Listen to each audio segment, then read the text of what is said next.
Hello friend, I am back. This is Amit Kumar presenting you a chapter number 1 crop production and management part 2। तो जैसे आपने पहला part हमारा देखा होगा, अगर नहीं देखा होगा तो ये चैनल में आप सब्सक्राइब करके बेल आइकन को ऑन करके नोटिफिकेशन के लिए तो आप देख सकते हैं। तो जैसे कि हमने पहले तो पढ़ ही चुका है पहला पार्ट में, तो अभी हम पढ़ेंगे टाइम वेस्ट ना करते हुए सोइंग के बारे में। सोइंग यानी बुआई। Sowing is an important part of crop production. Before sowing, good quality, clean and healthy seeds of good variety are selected। यानी बुआई जो होता है यानी कि इसमें प्लांट्स को चुनना, सीड्स चुनना। क्योंकि अगर हम सीड्स नहीं लगाएंगे, प्लांट्स नहीं होंगे, फसल नहीं होगी तो हम काटेंगे क्या। तो फार्मर जो होते हैं, किसान जो होते हैं, वो अच्छे से अच्छे गुड क्वालिटी के सीड्स को या हेल्थी सीड्स को वो सेलेक्ट करते हैं ताकि वो ज़्यादा से ज़्यादा मात्रा में बुआई कर सकते, सीड लगा सके। तो जैसे कि इसमें दिया हुआ है एक एक्टिविटी है, take a beaker and fill half of the water, put a handful of wheat seeds and stir well, wait for some time. यानी कि जैसे कि आपने देखा होगा कि हम घर पे भी कुछ बर्तन में जैसे कि रात के टाइम में कुछ चना डाल देते हैं फुलाने के लिए। तो उसमें क्या होता है, जो अच्छे चने होते हैं वो तो फूल जाते हैं और ख़राब चने अपने आप ऊपर आ जाते हैं।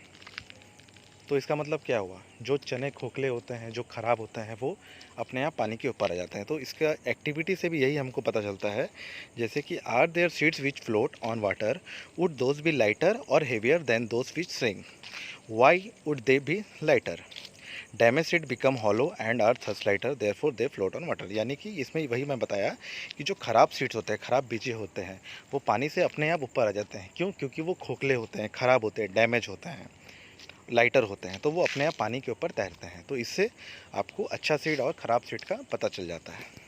This is a good method for separating good healthy seeds from the damage ones. Before sowing, one of the important task is to know about the tools used for sowing seeds. यानी कि seeds के बारे में अभी तो चुनना हो गया, सेपरेट हम कर दिए, डैमेज वाले को हटा दिए। तो अभी हमको सीड्स जो हम लगाएंगे फील्ड में यानी कि खेत में, तो उसके लिए बहुत ही ट्रेडिशनल टूल्स, बहुत सा माने टूल्स सब हैं जैसे कि किसान जो यूज़ करते हैं। तो पहला है इसका ट्रेडिशनल टूल्स। ट्रेडिशनल टूल क्या है आप जैसा इमेजेस में देख पा रहे हैं कि एक तो फनल होता है और एक नीचे उसका आपका शार्प होता है, जिस शार्प एंड्स होती है फनल की। तो ये दो बैल के द्वारा खींचा जाता है। तो फनल में जैसे आप जो अच्छा सीड्स डालेंगे, तो अच्छा सीड्स डालते हुए वो कुछ सेंटीमीटर जो मिट्टी के पूरे अंदर तक वो सीड्स जाएंगे और लाइन से लाइन वो पूरा पाइप जो बैल जो खींचेगी वो अपने आप सारे सीड्स अंदर फिल हो जाएंगे। तो ट्रेडिशनल टूल्स का आप ये लिख नोट डाउन कर सकते हैं। The tool use traditional for sowing the seeds shaped like a funnel, the sheets are filled into the funnel. यानी फनल में जो सीड्स हम भरते हैं वो अपने आप पास होते हैं 2 और 3 pipes having sharp ends. This ends pierce into the soil and place seeds there. यानी ये सॉइल के अंदर, मिट्टी के अंदर चले जाते हैं। उसके बाद आपका आता है सीड ड्रिल्स। जैसे कि आजकल अभी समय को बचाने के लिए और लेबर का टाइम को भी बचाने के लिए आजकल ट्रैक्टर के द्वारा सीड ड्रिल को यूज़ किया जाता है। जैसे कि now a day seed drill is use for sowing with the help of tractors. जैसे कि मैंने कहा अभी, this sows the seeds uniformly at equal distance and depth. It ensure the seeds get covered by the soil after sowing. This protect seeds from being eaten by birds. Sowing by using a seed drill saves time and labour. जैसे कि मैंने कहा अभी कि ये seed जो होती है, ट्रैक्टर जो इसे के द्वारा काम होता है इसका, और ये यूनिफॉर्मली इक्वल डिस्टेंस, यानी अगर मान के चलिए एक सॉइल मिट्टी में सारे इक्वल लेवल में जाएंगे और जैसे कि एक सीड 10 सेंटीमीटर गहराई में गया तो दूसरा सीड्स भी 10 सेंटीमीटर के गहराई में ही जाएगा, यानी इक्वल डिस्टेंस। और ये अपने आप, इसमें एक तो अच्छा चीज़ भी है कि अपने आप ये मिट्टी भी फील हो जाता है। मिट्टी फील होने से क्या होगा, आपके जो चिड़ियाँ होते हैं जो घूमते हैं खेत में, वो सीड्स को कभी कभी ले जाते हैं। तो इसमें उसका भी टाइम बचेगा, आपका सीड्स चिड़िया नहीं ले जा पाएंगे, जो प्रोटेक्ट करेंगे सीड्स को। और इसमें जिस समय का भी टाइम बचता है। There is necessary near my school I found that. यहाँ पहली पूछती है, were kept in small bags why water they. यानी कि जैसे कि उनके बाहर में एक तो नेसेसरी जो कि प्लांटेशन होता है, तो उसमें प्लांट को स्मॉल बैग्स, प्लास्टिक बैग्स में रखते हैं बहुत सारे। तो वो पहले जानना चाहती है वो क्या है। तो जैसे seeds of a full plants such as paddy are first grown in a nursery, यानी ये पहले जो क्या करते हैं, इसको नर्सरी में इसको उगाते हैं कुछ सेंटीमीटर होने के बाद, उसको प्रोटीन न्यूट्रिएंट्स देने के लिए। जब वो अच्छे हो जाती है तो वो भी फार्मर्स को वापस दे दिया जाता है, फिर फार्मर वो अपने खेत में लगाते हैं। तो ये इसका इंपॉर्टेंट है, यानी appropriate distance between the seed is necessary to avoid over crowding of plants, this allow plants to get sufficient sunlight, nutrients and water from the soil, and types of few plants may have to remove to prevent overcrowding। यानी कि जैसे कि अगर हम plants एक के बाद एक लगा देंगे, लाइन से लगा देंगे, तो कभी क्या होता है ओवर क्राउडिंग, यानी कि ये एक प्लांट दूसरे प्लांट को डिस्टर्ब करने लगेगी। तो प्रॉपर जो न्यूट्रिएंट्स होता है, सनलाइट होता है, वो प्लांट वाटर होता है, वो सॉइल को नहीं मिल पाएगा। तो इसीलिए मैंने फिर फार्मर क्या करते हैं, उस प्लांट्स को हटा देते हैं। तो इसीलिए इसे मैनुअल नर्सरी में रखा जाता है, ताकि वो प्रॉपर एक एक प्लांट्स, एक एक सीड्स, एक एक पौधे को sunlight sufficient, nutrients, water sufficient मिले। अब आते हैं adding manure and fertiliser. Adding manure और फर्टिलाइज़र, इसका मतलब क्या है, खाद।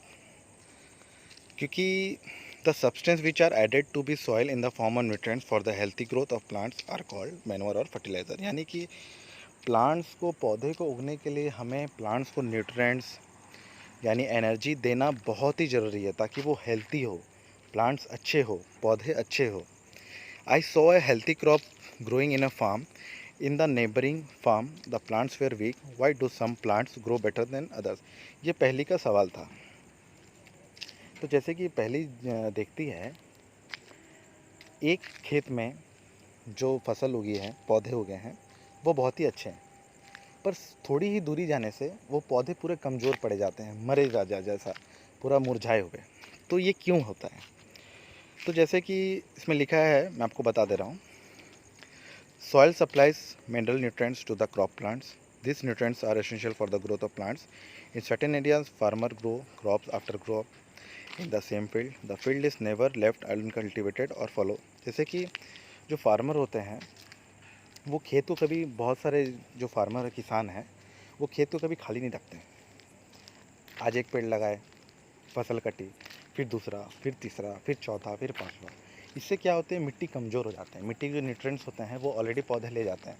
तो मिट्टी कमज़ोर होने से न्यूट्रिएंट्स, उनको टाइम नहीं मिलता है न्यूट्रिएंट्स उत्पादन करने का। तो उससे क्या होगा, न्यूट्रिएंट्स अगर पौधे को नहीं मिलेंगे तो पौधे को एनर्जी नहीं मिलेगी, तो अपने आप डैमेज हो जाएंगे। तो उसके लिए continuously cultivation of crops make the soil poor in nutrients, जैसे कि मैंने बताया। Therefore, farmers have add manure in the fields to replenish the soil with nutrients. This process is called manuring. Improper or insufficient manuring result in the weak plants। यानी इसके में क्या होता है, फार्मर्स कुछ मैनोर ऐड करते हैं, यानी कि फर्टिलाइज़र, यानी कि न्यूट्रिएंट्स। इससे जो प्लांट को न्यूट्रिएंट्स मिल जाती है और प्लांट्स कमज़ोर नहीं होते, पौधे कमज़ोर नहीं होते हैं। Manure is an organic substance, यानी कि मैनोर एक अलग चीज़, मैनोर का आप डेफिनेशन भी लिख सकते हैं। Manure is an organic substance obtain from a decomposition of plants और एनिमल वेस्ट। जैसे कि जो खाद होते हैं दो प्रकार, जैसे कि जो वेस्टेज ऑफ मैंने आपका प्लांट एनिमल्स का वेस्टेज, प्लस जैसे कि काउ डंग, आपका डिकम्पोज प्लांट, ये सब का जो वेस्टेज होता है, जो फार्मर्स एक, जैसे कि आप खाद जो होता है, गड्ढा खोद दिए, सारा चीज़ उसमें डाल दिए, मिट्टी तोप दिए, तो अंदर जो केचुए होते हैं वो उसको डिकम्पोज कर देते हैं। माइक्रोब जो होते हैं, डिकम्पोज करने से वो एक प्रॉपर खाद बन जाता है। वो खाद आप यूज़ कर सकते हैं, आपका मैनवर जो कि खेत में यूज़ कर सकते हैं। ये आप ऑलरेडी पढ़े हैं आपका क्लास 6 में। तो आगे हम एक एक्टिविटी देखेंगे, जैसे कि कुछ मूंग और मूंग या फिर कोई सीड्स आप ले लिए, ABC, यानी एक ही लेवल के 3 पॉट ले लिए, तीनों पॉट में एक ही लेवल में मिट्टी और सीड्स, और पर इसमें एक चीज़ आप करेंगे और तीनों में मार्क कर देंगे ABC। ए में आप क्या करेंगे, कुछ soil mixed little cow dung, यानी कि इसमें आप कुछ खाद डाल देंगे सॉइल में, मिट्टी में, और काउ डंग मैनोवर कर देंगे। बी में आप सेम अमाउंट ऑफ सॉइल लीजिए और लिटिल यूरिया, यानी इसमें कुछ फर्टिलाइज़र मिला दीजिए, फर्टिलाइज़र उस ज़्यादा स्ट्रॉन्ग होता है। सी में कुछ मत ऐड करिए, सिर्फ मिट्टी, पानी और पेड़। हफ्ता 10 दिन 7 दिन बाद आप क्या देखते हैं, जैसे कि आप देख पा रहे हैं फोटो में, ए में पौधे थोड़े से कम होते हैं, बी में थोड़ा ज़्यादा और सी में पूरा कम। ये क्यों हुआ, वाई? जैसे कि fertiliser are chemicals which are rich in particular nutrients, how are they different from manure? जैसे कि फर्टिलाइज़र मैंने कहा था वो एक केमिकल सब्सटेंस है, उसमें फैक्ट्रीज़ द्वारा, फैक्ट्रीज़ यानी जो इंडस्ट्रीज़ होते हैं, कारखाने होते हैं, उसके द्वारा वो proper urea, ammonia, sulphate, super phosphate, potash, nitrogen, phosphorus यानी जो प्लांट्स के जो जो न्यूट्रिएंट, जो जो एनर्जी चाहिए वो वही फर्टिलाइज़र वो लोग मैन्युफैक्चर करते हैं। उसके हेल्प से क्या होता है, क्रॉप्स को प्रॉपर ग्रोथ मिलती है, चाहे वो कोई भी क्रॉप्स हो, जैसे कि वीट, पैडी, मेज़, गेहूँ, धान, कुछ भी। तो इससे फर्टिलाइज़र सही मिलेगा और सॉइल को, मिट्टी को भी ताकत मिलेगी, प्लांट्स को न्यूट्रिएंट्स देने के लिए। तो किसान फर्टिलाइज़र छींटते हैं खेत में बीज लगाने के बाद, ताकि खाद और स्ट्रांग हो। Another method of replenishing the soil with nutrients is through crop rotation. Crop rotation यानी this can be done by growing different crops alternately. Earlier farmer in northern India used to grow, ये वो भी होता है जैसे कि crop rotation जब करते हैं, जैसे एक क्रॉप लगाने के बाद दूसरा क्रॉप जब लगाना पड़ता है तो उसके लिए न्यूट्रिएंट्स डालना पड़ता है, तो उसके लिए मिट्टी में आपका खाद मिलानी पड़ती है। Farmers, I mean, it provides classes you have been learned in rhizobium bacteria. They are present in nodule roots to leguminous plants. They fix atmosphere nitrogen. जैसे कि एक तो बैक्टीरिया है रिजोमियम, जैसे मैंने बताया था माइक्रोब्स, ये एक नाइट्रोजन को फिक्स कर देती है, रूट्स के द्वारा पौधे को मिलती है और वो एनर्जी क्रॉप्स को बढ़ावा देती है। अब इसमें differential between fertiliser and manure है, ये आप पढ़ ले खुद भी रीडिंग कर सकते हैं। फर्टिलाइजर एंड मैनवर का डिफरेंस, फर्टिलाइजर मैनमेड है, मैनवर आपका it is natural substance obtained by decompose of cattle dung and plant, यानी प्लांट और डंग का वेस्टेज को इसको मैनवर। फर्टिलाइजर आपका मैनमेड एनिमल इंडस्ट्रीज में जो बनती है। Fertiliser is prepared in factory, जैसे कि मैं बताया। Manure can be prepared in the field, जो गड्ढे कोड़ के जो एनिमल वेस्ट, डंग, ये सब जो मिला देंगे वो मैनवर बन जाएगा। तो ये आप खुद से रीडिंग कर लीजिएगा, इसमें मैं ज़्यादा नहीं जाऊँगा। अब टेबल 1.1 जो हो गया ये कंप्लीट हो गया। Advantage of manure and manure, और इसका एडवांटेज आप देख लेते हैं। The organic manure is considered better than fertiliser. This is because in enhance the water holding capacity of the soil. ये आपका वाटर होल्डिंग कैपेसिटी बढ़ाता है सॉइल, मिट्टी का। It makes the soil porous due to which exchange of gases become easy. ये gases exchange gases become easy कर देता है। It increase the number of friendly microbes, यानी ये जो किसान के जो दोस्तों होते हैं, माइक्रोब, छोटे छोटे कीड़े होते हैं, वो फ्रेंडली हो जाते हैं, बढ़ जाते हैं, क्योंकि वो डिकम्पोज वाले डालते हैं इसमें आपका जो काऊ डंग, ये तो उसमें जो कीड़े मकोड़े होते हैं, यानी कि आपका किसान के फ्रेंड आपका केंचुए, वो ज़्यादा मात्रा से बढ़ जाते हैं। तो फ्रेंड्स हमारे साथ बने रहिए, हम आगे बढ़ेंगे के तीसरे भाग में इरिगेशन के बारे में। Thank you.